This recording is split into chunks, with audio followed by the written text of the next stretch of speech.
What's going on? That is the wife there. And we gotta drive two different vehicles back to work because I've got to get my sons after work. And she's got to go pick up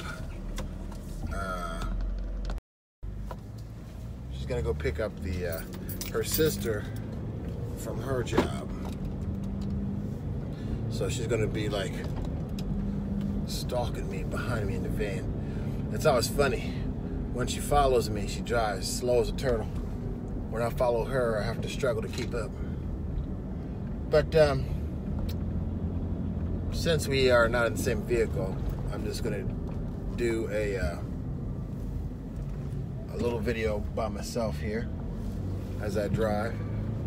But the subject is, what do you tell your child if they, in the sense, if someone hits them, do you tell them to hit back?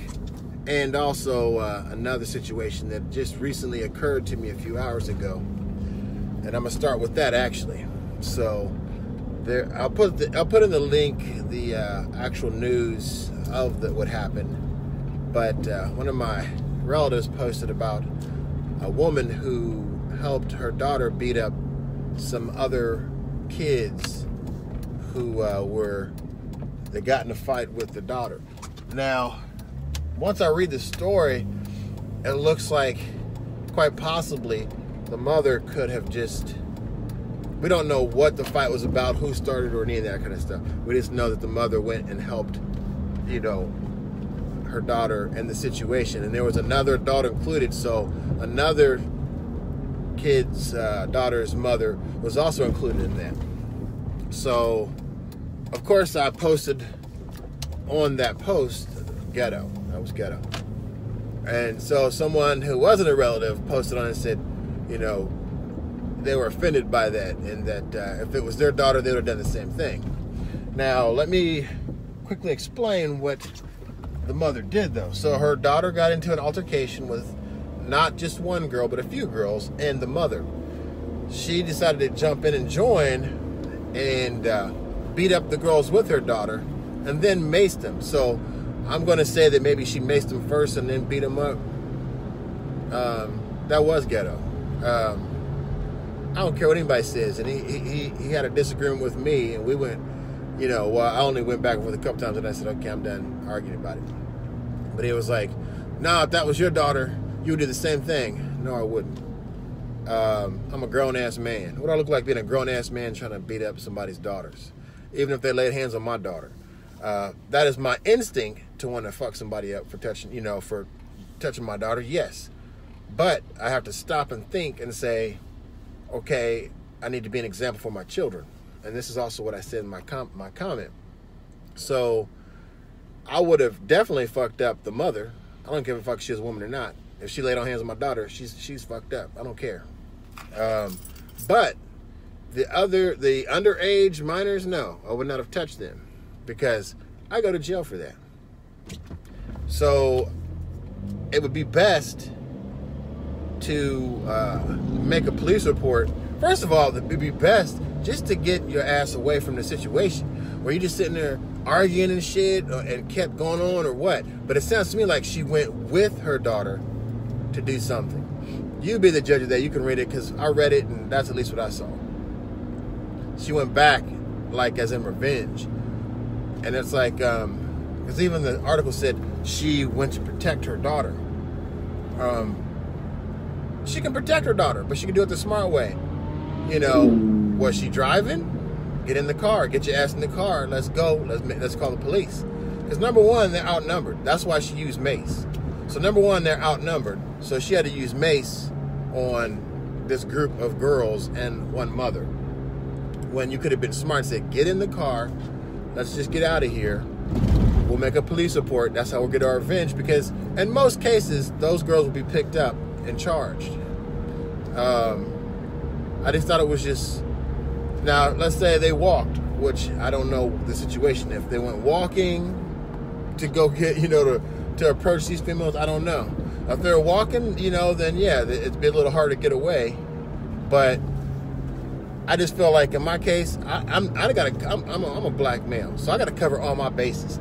I wouldn't just be like, let me go and fuck somebody up. I'd have to record, put it live on Facebook or something, and show that we were trying to get away. That way, when they keep trying to approach us, now even the kids are gonna get fucked up if you cannot leave us alone. But that's only because you have to defend yourself and protect your daughter. So it wasn't fully made clear on how this woman was trying to protect her daughter. They didn't go into detail about, did they go there? It sounds like that's what happened. They went there to confront these people. I don't know. But it just, there are ways before you use those fists. And see, I teach combat martial arts. I've been doing this for a long time. And the one thing I would hear over and over is that, martial arts, the last thing you do is use your fist. You should be using your brain before you use anything else. And that's the one thing people seem to fail at. They don't want to use their brain. They want to use their mouth. They want to get physical and act stupid, and they want to pull out weapons and act like fools. I don't have time for that. Life is too short. So it is better to think your way out of a situation than to sit there and make a situation worse. And especially as a parent, you need to stop and think, how is this going to teach my child? So in other words, teach your child, go and fuck somebody up. Or teach them, okay, let me think my way out of this situation. So, me and this other gentleman are just going to have a disagree on that, because I don't believe in that. And that's also another thing I don't believe in, because I'm a school bus driver, and I hear this a lot on my school bus, because I've seen kids on my bus get suspended over fighting someone after someone hit them. Once again, I've been in the martial arts over 30 years. And I mean combat martial arts too, not just basic, I'm talking about martial arts that's going to protect you. I dabbled in cage fighting for a while, had a cage fighting team, all that. So I feel that there's a big difference between defending yourself and being able to walk away. You cannot teach your child, you can do what you want, it's your child. But I just feel you're teaching them the wrong thing when you say, if someone lays hands on you, then you go ahead and you fuck them up. I'm going to defend you 100% if they lay hands on you. What are you going to defend when your kid is suspended too? There is zero tolerance of violence in school. So I'm like, I'm going to defend you. Sure, you're going to be suspended, but I got your back. There are certain cases that I definitely will tell my sons, both of my sons, I teach my sons martial arts. Both of my sons know the difference between having to defend themselves and just being able to walk away from some trivial bullshit. Even if somebody laid hands on them, I'm talking about somebody that hit him and then stepped away. That's not a fight. You can walk away from that. That's just your ego talking. I gotta keep on fighting because somebody laid hands on me. But you gotta think about the consequences. Okay, now you just got suspended from school too. Because that's what happens. Both kids get suspended from school if both kids decide to fight. Because what you're trying to teach your child is to think. So if a child is being attacked, whole different situation. My children know, my sons know, and my oldest daughter know. If someone was attacking you, fuck them up.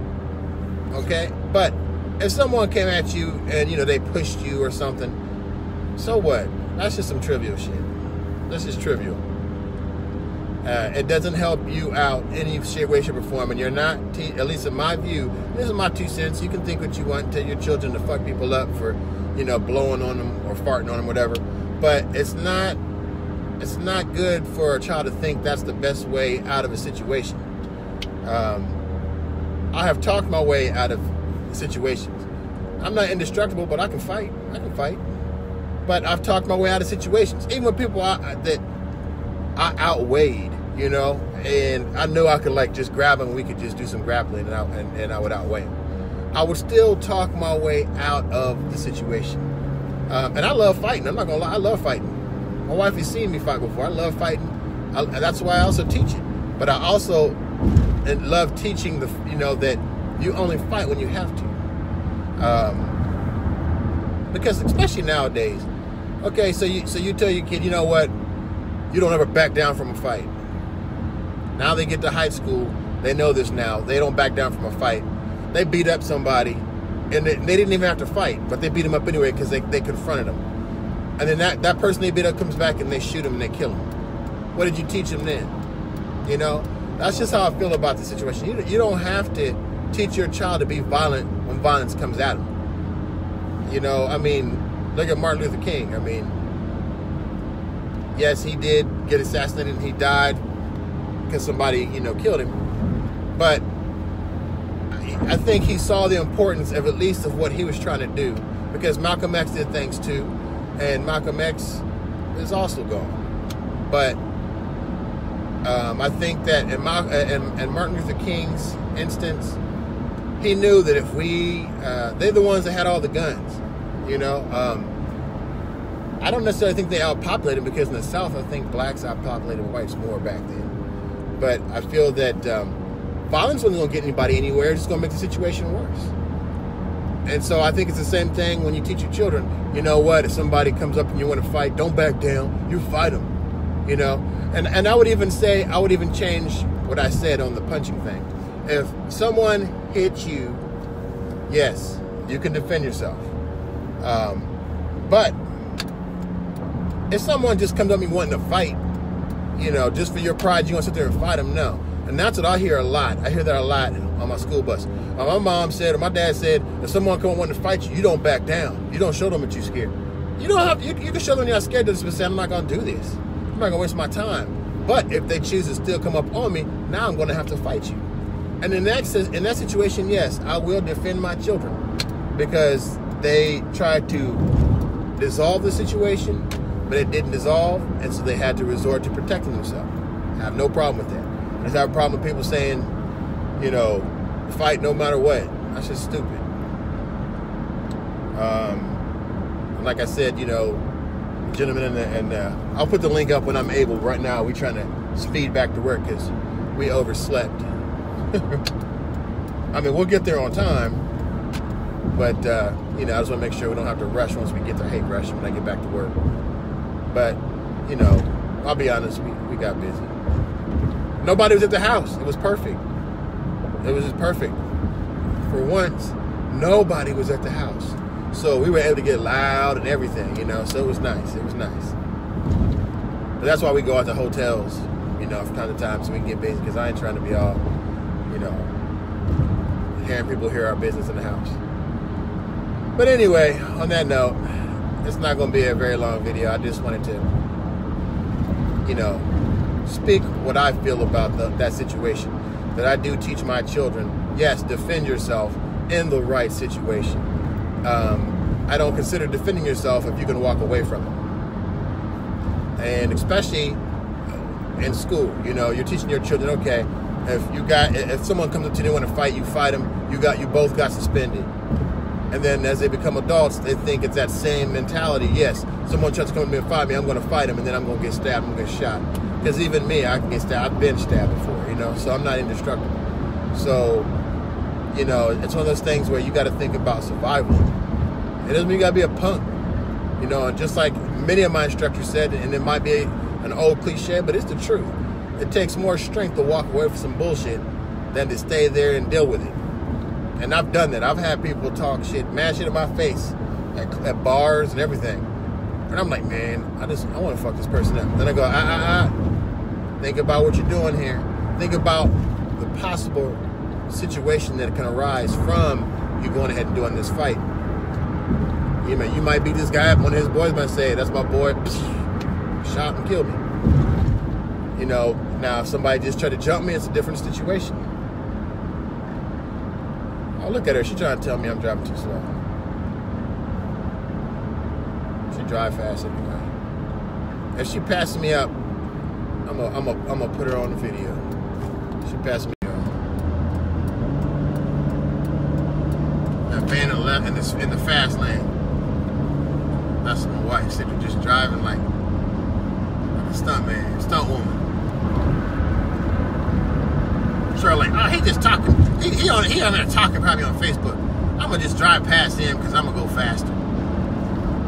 We got enough time to get there. We'll be there in like 10 minutes probably. But hey, look, now I'm behind her, so guess what? I gotta struggle to keep up. I'm telling y'all, I was not joking. Like, When she's behind me, she drives slow. When I'm behind her, she'll be like, I was driving the speed limit. No, she drives fast. We're going like 70, almost 75 right now. I think right through here it's 65. It's about to be 55 in a minute, but that's not going to change. Look, she's pulling away from me. Pulling away from me. I'm going 74. I'm going 75 now. But, hey, we got this on film now. We got this on film. She always says, that's not true. When I'm in front of you, I don't drive fast. You just drive slow. No. We are going, now we're going down a little bit to 70 right now. But see, you hear my engine. I got to pick up to catch up, or I can't keep up. But when she's behind me, she'll drive like super total slow. And then she'll be like, why was you driving so slow? Well, I was just driving the speed limit. So yeah, right now I'm just recording the evidence, y'all. That's all I'm doing right now. So she can't say, I always drive slow. I always drive the speed limit. Like, no, not really. Well, it did pour down rain earlier while we were taking a nap. And now it's beautiful out here. Are you trying to get over this early? Well, we'll be back to work momentarily. Everybody enjoy your day. Turned out beautiful again. It was pouring down rain. How you doing, Tiffany? We're about to jump off. We'll be seeing you soon. But the sun came back out. I could deal with that kind of rain. Where it's kind of like that in Florida, where it'll rain and then stop. It won't rain that long, and then nice and sunny out again, where you didn't even realize it was raining. So on that note, I'm gonna shut up so I can focus on keeping up with Sidra, because she's pulling away from me now. So I gotta keep up with her. Enjoy the rest of your day, everyone. Might be on later on when I pick up my boys and have a little family time on. On that note, peace in the Middle East, 95,000.